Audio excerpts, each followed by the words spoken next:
안녕하세요.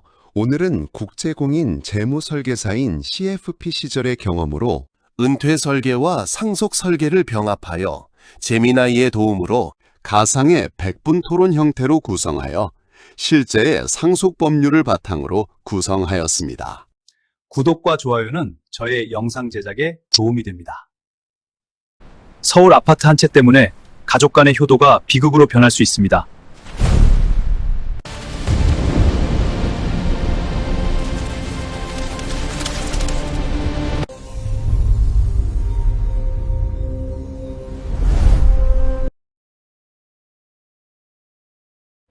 자, 지금 이 이야기를 듣고 계신 여러분, 평생 진짜 뼈 빠지게 일해서 드디어 서울에 번듯한 아파트 한 채를 마련했다고 한번 상상해 보세요. 네, 상상만 해도 너무 좋네요. 그렇죠. 빚도 다 갚았고 통장에 여유 자금도 좀 있어요.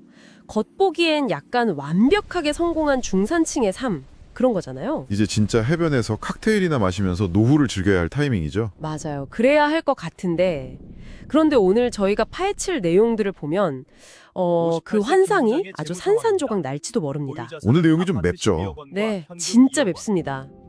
자, 이걸 하나씩 풀어보죠. 오늘 저희 팀을 위해는 두 가지 아주 흥미롭고도 뭐랄까 좀 서늘한 자료가 놓여 있습니다. 서늘하다는 표현이 딱 맞네요. 첫 번째는 대한민국 은퇴 예정자들의 적나라한 현실을 다룬 백분 토론의 아주 격렬했던 대본 발췌본이고요. 두 번째는 최근 한국 상속법의 지형을 완전히 뒤흔들어 놓은 헌법재판소와 대법원의 핵심 판례, 그리고 법 개정 사항들을 정리한 내용입니다. 정말 최근에 이슈가 많이 됐던 내용들이죠. 네, 그래서 오늘 이 심층 탐구의 미션은 분명합니다. 58세 김 부장이라는 가상인물의 딜레마를 통해서 도대체 은퇴와 상속이 현대 한국 사회에서 어떻게 얽혀 있는지, 그리고 왜 듣고 계신 여러분이 지금 당장 이 순간에 이 문제에 주목해야만 하는지 그 핵심을 짚어내는 겁니다. 네, 정말 중요한 주제를 다루게 되었습니다. 이것을 더 큰 관점에서 연결해보면 오늘 우리가 나눌 이야기는 강남에 막 빌딩 몇 채씩 가진 슈퍼리치들만의 전유물이 아니거든요. 아, 절대 아니죠. 네, 자산의 대부분이 부동산이라는 콘크리트에 딱 묶여있는 대한민국 특유의 자산 구조, 그리고 1인 가구가 폭발적으로 늘어나는 가족 구조의 변화를 겪고 있는 바로 지금 이 시대를 살아가는 여러분의 미래, 혹은 부모님의 현재와 아주 소름 돋게 직결된 이야기라는 걸 먼저 강조하고 싶습니다. 맞아요. 내 일상과 너무 맞닿아 있어서 오히려 약간 외면하고 싶어지는 그런 이야기일 수도 있어요. 그래서 좀 구체적으로 들어가 보기 위해 우리의 주인공 58세 김 부장님의 스펙을 한번 들여다보겠습니다. 네, 한번 보시죠. 김 부장님은 서울에 12억 원 상당의 아파트 한 채를 소유하고 있습니다. 그리고 퇴직금을 포함해서 현금 자산 2억 원을 딱 쥐고 있죠. 총 자산 14억 원. 수치만 보면 뭐 훌륭하죠. 성공하셨네요. 그쵸, 훌륭하죠. 그런데 현실의 총구서들은 아주 무자비해요. 당장 결혼을 앞둔 딸이 전세자금으로 1억 원을 보태달라고 합니다. 아이고, 1억이나요? 설상가상으로 노모가 치매 초기를 진단받으셔서 매월 간병비로 300만 원씩 고정 지출이 생겨버렸어요. 이게 진짜 현실적인 숨막히는 포인트거든요. 게다가 김 부장님 부부의 앞으로 30년 남은 노후 생활비는 아직 계산에 넣지도 않았습니다. 장부상으로는 14억 자산가인데 현실은 마트에서 장 볼 때마다 식비 걱정을 해야 하는 상황인 거죠. 그러니까 이른바 지분이 있는데 쓸 돈이 없다. 대한민국 중산층의 아주 뼈아픈 역설입니다. 맞습니다. 이 지점이 바로 오늘 다루는 그 토론에서 전문가들이 정면으로 충돌한 부분이에요. 대본을 보면 투자 전문가인 조 교수와 은토 전문가인 이 교수가 완전히 상반된 해법을 놓고 맹렬하게 부딪히거든요. 엄청 싸우시더라고요. 완전 불꽃이 튀죠. 먼저 조 교수의 시각은 철저히 숫자와 현금 흐름에 집중되어 있습니다. 김 부장님이 겪는 이 숨막히는 비극의 원흉을 조 교수는 부동산 올인으로 진단해요. 자산의 85%가 집에 묶여 있으니까 네, 당장 손에 쥐는 현금은 영원이라는 겁니다. 12억짜리 깔고 앉아봤자 그 아파트 벽돌 떼어서 마트에서 쌀을 살 수는 없으니까요. 정확한 비유입니다. 그래서 조 교수는 아주 단호한 처방을 내립니다.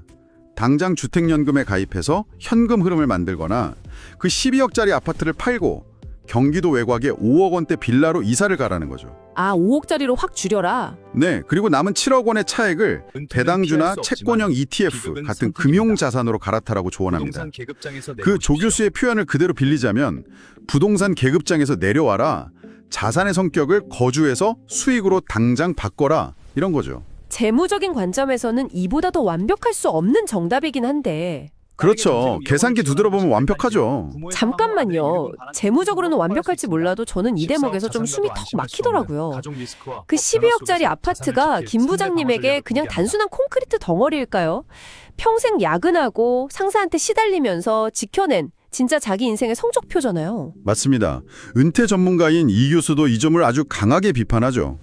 조 교수의 그 엑셀 시트 같은 분석은 인간의 심리를 완전히 무시한 기계적 처방이라고요. 한국인에게 집은 단순한 자산이 아니라 명절마다 흩어졌던 가족이 모이는 고향의 역할을 한다는 거잖아요. 네, 이 교수의 논리는 삶의 질에 딱 맞춰져 있어요. 12억짜리 아파트에서 살던 사람이 하루아침에 5억짜리 빌라로 주거 환경을 바꿀 때 겪게 될 엄청난 상실감, 그리고 사회적 지위가 추락했다는 우울증을 숫자로 환산할 수 있냐는 반문입니다. 진짜 그럴 것 같아. 그래서 이 교수는 자식들에게 미안해하지 말고 일단 당신의 삼시세끼부터 챙겨라 라고 일갈하잖아요. 네, 본인부터 살아야 한다는 거죠. 지금 이 심층 탐구를 듣고 계신 여러분이라면 어떨 것 같나요? 매달 필요한 현금 300만 원을 만들기 위해서 평생을 바쳐 일군 사회적 지위의 상징이자 아이들의 추억에 고스란히 배어있는 그 집을 당장 내다 팔 수 있으신가요? 이게 머리로는 아는데 가슴으로는 절대 쉽게 결정할 수 없는 문제거든요. 경제적 합리성과 인간의 본연적인 정서가 정면으로 충돌하는 딜레마죠. 네, 이 토론이 우리에게 시사하는 바는 명확합니다. 은퇴 후 자산을 관리한다는 건 단순히 계산기를 두드려서 재무제표의 차변과 대변을 맞추는 작업이 아니라는 겁니다. 나의 가치관, 가족과의 관계, 내 정체성을 어떻게 지켜낼 것인가를 결정하는 아주 고통스럽고도 중요한 과정이라는 걸 꼬집고 있는 셈이죠. 여기서 정말 흥미로운 부분이 등장합니다. 아까 김 부장님 딸이 전세자금 1억 원을 달라고 했잖아요. 네, 그랬죠. 부모 마음이라는 게 어떻게든 끌어모아서 해주고 싶어 한단 말이죠. 그런데 오늘 다루는 내용을 보면 이 단순해 보이는 가족 간의 사랑과 지원이 어떻게 아주 차갑고 살벌한 법적 분쟁으로 번질 수 있는지 경고하고 있습니다. 맞아요. 딸에게 1억 원을 주는 게 대체 왜 문제가 되는 겁니까? 상속 전문가인 박 변호사의 분석을 보면 그 1억 원이 단순한 용돈이 아니라 거대한 소송을 부르는 시한폭탄이 될 수 있다고 경고합니다. 그 핵심에 바로 유류분 반환 청구라는 법적 제도가 있어요. 유류분 반환 청구. 이름부터 좀 무겁네요. 쉽게 말해서 법이 정해놓은 상속인의 최소한의 몫입니다. 만약 김 부장님이 딸에게만 1억 원을 줬다면 나중에 김 부장님이 돌아가셨을 때 아들 입장에서는 왜 누나한테만 재산을 미리 빼돌렸냐며 법적으로 자신의 몫을 개헌해라고 소송을 걸 수 있다는 겁니다. 아, 아들이 소송을요? 네, 특히 현실적인 케이스들을 보면 부모님이 치매 등으로 판단력이 좀 흐려졌을 때 특정 자녀가 재산을 증여받아가면 남은 자녀들이 이를 재산 빼돌리기로 간주해서 소송전으로 비화되는 경우가 아주 비일비재하다고 합니다. 그래서 그 박 변호자라는 분이 내놓은 해결책이 정말 파격적이다 못해 충격적이었어요. 가족끼리 그것도 내 자식한테 돈을 주는데 철저하게 법에 기댄 효도계약서를 쓰라고 하잖아요. 효도계약서, 참 단어 자체가 생소하죠. 딸한테 전세금 1억을 주긴 주되 서류에다가 매월 부모님 댁을 몇 회 이상 방문할 것, 부모가 아플 때 간병 책임을 다할 것, 이런 구체적인 조건을 명시하라는 겁니다. 그리고 만약 이 조건을 하나라도 어기면 증여를 즉각 취소하고 1억을 환수하겠다는 조항을 넣으라니 심지어 박 변호사는 가족을 믿지 말고 법을 믿어라 라고 아주 못을 딱 박습니다. 저는 이거 읽으면서 솔직히 좀 무서웠어요. 호스트님이 입히신 그 거부감이 사실 아주 자연스러운 반응이에요. 토론회 현장에서도 은퇴 전문가인 이 교수가 그 대목에서 불같이 화를 냈죠. 아니 가족끼리 무슨 놈의 계약서냐 하면서요. 네, 자식한테 그렇게 계산적으로 굴면 정 떨어져서 있던 자식도 다 떨어온다 이렇게 맞받아 쳤죠. 이 교수가 주장하는 바는 50대 가장들에게 진짜 필요한 건 그런 삭막한 법적 장치가 아니라 심리적인 단절이라는 겁니다. 심리적인 단절이요? 독립선언이 먼저라는 거죠. 자식들 전세금, 결혼자금 다 퍼주다가 정작 본인은 나중에 기초연금으로 연명하는 빈곤층으로 전락하는 것, 그것이 오늘 살펴보는 대한민국 은퇴자들의 잔혹사입니다. 아, 씁쓸하네요, 정말. 여기서 매우 흥미로운 점은 이 토론의 양상이 단순히 변호사의 법적 조언 대 은퇴 전문가의 정서적 조언으로 끝나는 게 아니라는 겁니다. 그럼 또 다른 의미가 있나요? 이것을 더 깊이 들여다보면 우리 사회를 지탱하던 근본적인 패러다임이 무너지고 새로 세워지는 과정을 투영하고 있어요. 수백 년간 한국 사회를 지배해온 건 무조건적인 내리사랑과 부양이라는 전통적인 효의 개념이었죠. 그렇죠. 무조건적인 헌신. 하지만 이제는 그것이 서구적인 권리와 의무 중심의 철저한 계약 관계로 넘어가고 있다는 겁니다. 그 거대한 과도기의 진통을 이 토론 대본이 아주 압축적으로 그리고 날 것 그대로 보여주고 있는 것이죠. 와, 진짜 밥상머리에서 오고 가던 정과 도리가 이제는 변호사 사무실에서 계약서에 도장을 찍는 관계로 변해간다는 게 참 씁쓸하긴 하네요. 네, 시대가 변하고 있는 거죠. 그런데 자료의 두 번째 파트로 넘어가면 이 씁쓸함을 넘어서 진짜 등골이 오싹해지는 시나리오가 등장합니다. 바로 대습상속의 공포인데요. 대습상속, 이거 진짜 중요한 키워드입니다. 투자 전문가 조 교수가 박 변호사에게 묻는 대목이 있잖아요. 김 부장님이 하나뿐인 아들한테 그 소중한 12억짜리 아파트를 다 물려주기로 마음먹었다고 칩시다. 그런데 사람 일은 모르는 거잖아요. 만약 아들이 불의의 사고로 김 부장님보다 먼저 세상을 떠난다면 그 집은 도대체 어떻게 되는 겁니까? 네, 이 질문이 바로 오늘 다루는 판례들에서 가장 강조하는 사람들이 전혀 예상치 못하고 당하는 범의 사각지대입니다.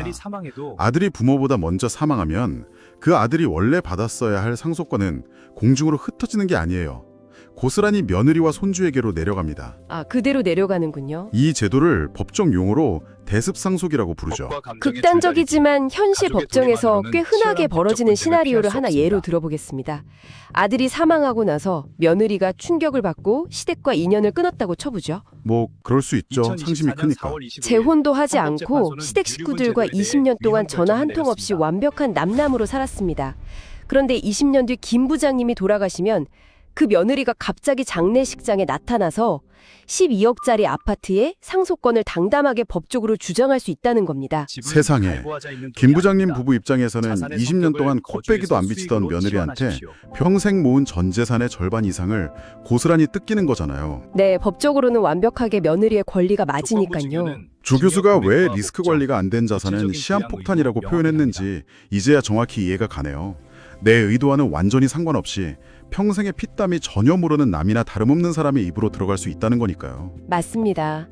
그래서 사람들의 분노와 불안감이 커졌고 결국 법과 제도가 그 압력을 이기지 못해 크게 요동치기 시작했습니다.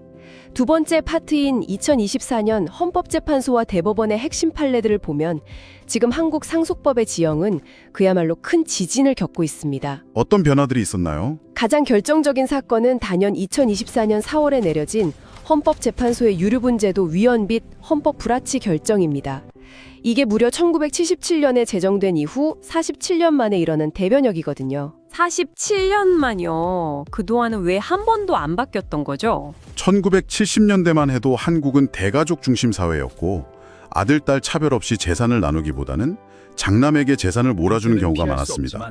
혹은 형제들이 돈을 모아 땅을 사고 장남 이름으로 등기를 해두기도 했죠. 아, 가족 전체가 하나의 팀이었네요. 네, 형제자매가 일종의 경제적 공동체였기 때문에 서로의 몫을, 즉 유류분을 법으로 보장해줄 필요가 있었던 겁니다. 하지만 2024년의 현실은 다르죠. 형제자매끼리 명절에 얼굴 한 번 보기도 힘든 세상이 되었습니다. 그렇죠. 각자 살기 바쁘니까요. 그래서 헌법재판소는 첫 번째 판결로 형제자매의 유류분권을 즉시 폐지해버렸습니다. 아, 이건 진짜 엄청난 변화네요. 예전에는 내가 평생 독신으로 살면서 나를 정성껏 돌봐준 조카한테 전 재산을 다 물려주고 싶어도 30년 동안 연락 한 번 없던 남동생이나 언니가 불쑥 나타나서 내 유류분 목 내놔라 하면 꼼짝없이 뺏겨야 했잖아요. 맞아요. 피눈물 나는 상황이었죠. 그런데 이제는 그게 원천적으로 차단됐다는 거군요. 정확히 보셨습니다. 그리고 또 하나 빼놓을 수 없는 중요한 결정이 이른바 구하라법 사태와 연결된 판결입니다. 어린 자식을 버리고 가출했던 부모가 10수년 뒤에 자식이 사망하자 갑자기 나타나서 사망보험금이나 상속재산을 싹쓸이해가는 사건들 뉴스에서 많이 보셨을 겁니다. 아, 볼 때마다 진짜 분통 터지잖아요, 그거. 내용을 보면 헌법재판소는 자식을 학대하거나 유기한 폐륜 상속인에게까지 무조건적으로 유류분을 챙겨주는 것은 현대 국민의 법감정에 명백히 위배된다고 판결했습니다. 당연하죠. 그래서 이런 폐륜 상속인들의 권리를 박탈하는 상실 규정을 국회가 2025년 말까지 의무적으로 만들라고 못 박았고 실제로 최근 관련 개정안이 국회를 통과하기도 했죠. 드디어 법이 상식의 눈높이를 따라오고 있다는 생각이 듭니다. 그런데 아까 이야기했던 그 20년 만에 나타난 며느리 사건 있잖아요. 대습 상속. 이 부분에 대해서도 대법원이 뭔가 쐐기를 박는 판결을 내렸다고 들었는데요. 네, 2022년에 아주 유의미한 대법원 판례가 나왔습니다. 이건 며느리와 손주들이 주장하는 권리에도 한계가 있다는 걸 명확히 한 사건이에요. 상황을 다시 가정해보죠. 네네. 아버지가 살아계실 때 아들의 사업자금이나 집값으로 이미 거액의 재산을 넘겨줬습니다. 법에서는 이걸 특별수익이라고 부르는데요. 아, 특별수익이요? 이후에 아들이 먼저 죽고 며느리가 대습상속을 주장하며 나타났을 때 대법원은 이렇게 판결했습니다. 먼저 죽은 아들이 생전에 미리 땡겨받은 그 거액의 특별수익은 대습상속인인 며느리와 손주가 이미 받은 것으로 간주한다. 아, 그러니까 법률 용어로는 특별수익이라고 하니까 좀 어려운데 쉽게 말해서 용돈 가불 같은 거네요. 네, 용돈 가불. 아빠한테 앞으로 10년치 용돈을 미리 한꺼번에 가불해서 다 써버렸어요. 그런데 나중에 아빠가 돌아가시고 나서 그 자식들이 나타나 우리 아빠 몫에 매주 용돈을 마저주세요 라고 요구할 수는 없다는 거죠. 이미 몫을 챙겨갔으니까요. 아주 기가 막힌 비유입니다. 맞습니다. 대습상속이라는 건 먼저 죽은 아들의 상속 권리만 쏙 빼먹는 뷰페가 아니라는 겁니다. 아들이 미리 재산을 받아간 것에 대한 의무와 책임도 똑같이 승계한다는 걸 대법원이 명확히 한 거죠. 와, 다행이네요, 진짜. 그래서 아들이 생전에 이미 자기 목 이상의 재산을 가져갔다면 며느리가 20년 뒤에 나타나더라도 남은 재산을 더 요구할 수 없고 최악의 경우에는 오히려 다른 가족들에게 돈을 토해내야 할 수도 있게 되었습니다. 속이 뻥 뚫리는 판결이네요. 고의에는 책임이 따른다. 그렇다면 이런 무시무시한 법적 지뢰밭 속에서 그 토론의 조교수와 상속 전문가가 공통적으로 입을 모아 추천하는 아주 강력하고 실질적인 방어책은 뭡니까? 어떻게 해야 내 자산을 내 뜻대로 지킬 수 있죠? 최근 자산가들 사이에서 가장 뜨겁게 부상하고 있는 제도가 바로 유언대용 신탁입니다. 예전처럼 그냥 종이에 도장 찍고 유언장을 남기는 수준이 아니에요. 내 재산을 믿을 수 있는 금융기관에 아예 신탁, 즉 맡겨버리는 겁니다. 은행 같은 곳에요?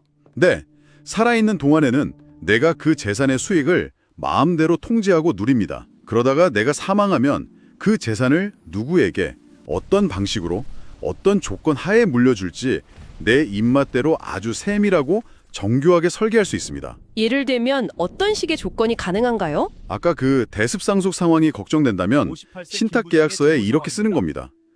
만약 며느리가 재혼하거나 시댁과 10년 이상 연락을 끊을 경우 상속권을 즉시 상실한다. 와, 그게 가능해요? 네, 가능합니다. 혹은 손주가 대학에 입학했을 때 학자금 용도로만 1년에 얼마씩 쪼개서 지급한다. 이렇게 디테일한 통제가 가능해지는 거죠. 현재 유류분 분쟁을 합법적으로 피해갈 수 있는 가장 강력한 무기로 평가받고 있습니다. 유언대용 신탁. 이건 진짜 여러분도 꼭 메모해둬야 할 키워드네요. 또 다른 무기도 있습니까? 네, 법정에서 방어막이 되어줄 기여분 제도가 있습니다. 이건 특정 자녀가 부모를 특별히 오랫동안 모셨거나 병간호를 전담했거나 아니면 부모의 재산을 불리는데 결정적인 기여를 했을 때 인정받는 권리입니다. 효도한 만큼 인정해주는 거군요. 맞습니다. 다른 형제들이 나타나 유류분 소송을 걸더라도 내가 이만큼 부모님을 케어했으니 내 기여도를 먼저 빼고 계산해라 라고 방어할 수 있는 수단이죠. 그래서 전문가들은 평소에 부모님 간병비, 영수증, 생활비 이체 내역, 심증 병원 방문 기록 같은 걸 꼼꼼하게 남겨두는 게 필수가 된 시대라고 조언합니다. 그렇다면 이 모든 게 대체 무슨 의미일까요? 오늘 저희가 쏟아낸 이 방대한 내용들을 하나로 묶어보겠습니다.